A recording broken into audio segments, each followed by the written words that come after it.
Halo dan Sanak Pendidikan Banua. Saat ini saya sedang bersama Bapak Muslimin AR Effendi selaku Kepala Balai Pelestarian Kebudayaan Wilayah 13 Kalimantan Tengah dan Kalimantan Selatan.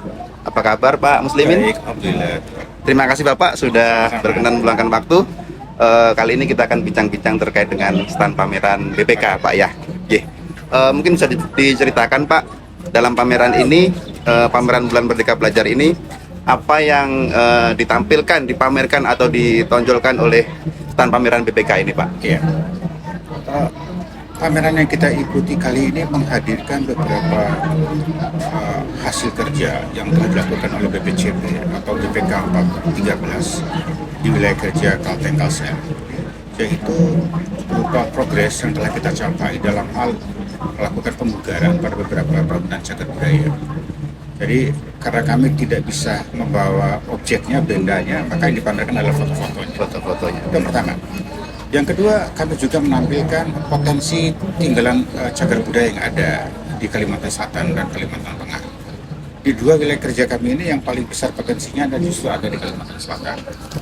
Yang ketiga, materi ketiga adalah tentang objek pemajuan kebudayaan yang mencakup ada kuliner, ada kesenian, ada tradisi lisan, ada manuskrip yang sekarang sedang dilaksanakan workshop di auditorium, dan ada beberapa juga kuliner khas dari Kalimantan Selatan. Ya. Tapi selain itu sebetulnya ada juga kegiatan lain yang kami usung, yaitu ada susur sungai yang nanti akan dilaksanakan tanggal 21 Mei 2024. Ini adalah rangkaian dalam rangka untuk memperingati Hari Pendidikan Nasional 2024. Kami juga menghadirkan satu chef nasional yaitu Agus Sasirangan untuk mendemonstrasikan kuliner Banjar yang kami beri topik kuliner Banjar cita rasa Nusantara. Jadi bagaimana makanan khas dari sini itu bisa mengglobal, paling tidak dalam skala nasional, supaya dikenal publik.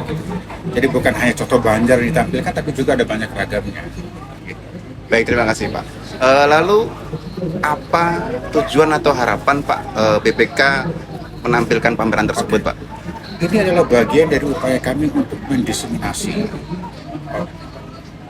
warisan budaya yang ada, baik yang benda tangible maupun yang intangible, yaitu pemajuan kebudayaan itu sendiri.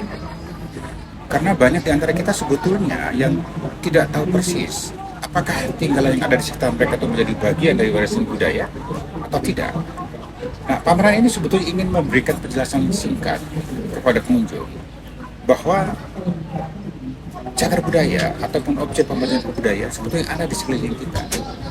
Nah, dengan potret yang lebih sederhana, bahwa pesan yang ingin kami sampaikan adalah upaya secara kolektif untuk menggerakkan satu pelestarian secara massal.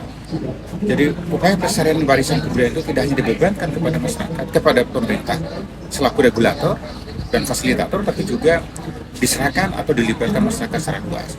Itu pesan penting yang kami ingin sampaikan. Yang kedua, kami ingin membangun kolaborasi dengan berbagai stakeholder dari daerah. Bisa dengan PDMP, bisa teman-teman Balai Bahasa, bisa dengan Dinas Pendidikan Kebudayaan atau dinas apapun yang membidangi masalah kebudayaan. Karena kebudayaan ini sebetulnya sangat luas. Jadi tidak hanya sekedar bicara tentang benda, tentang kesenian, tetapi hal-hal yang fundamental dalam kehidupan kita, tentang ritual, tentang nilai, tentang bagaimana cara kita beradab, sopan santun, bagaimana cara kita berbahasa, bahasa apa yang hampir punah, telah punah, diambang kepunahan yang sudah punah. Itu adalah bagian dari upaya kami untuk melakukan pelestarian itu.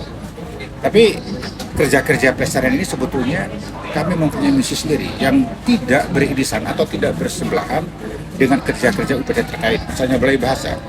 Karena dalam dokumen PPKD, pokok-pokok pikiran kebudayaan daerah, ada satu instrumen khusus yang wajib diisi oleh dinas pemangku kepentingan di daerah, bahwa semua OPK itu, objek pemajuan kebudayaan yang 10 itu, termasuk cagar budaya, harus menjadi bagian dari upaya strategi pemajuan kebudayaan di daerah.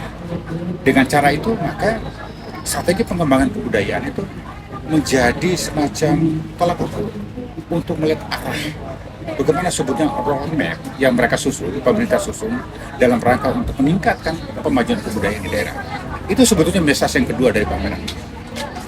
Oke, baik. Yang terakhir Pak, bagaimana respon atau animo pengunjung terkait dengan apa yang dipamerkan oleh BPK Iya. ini Pak?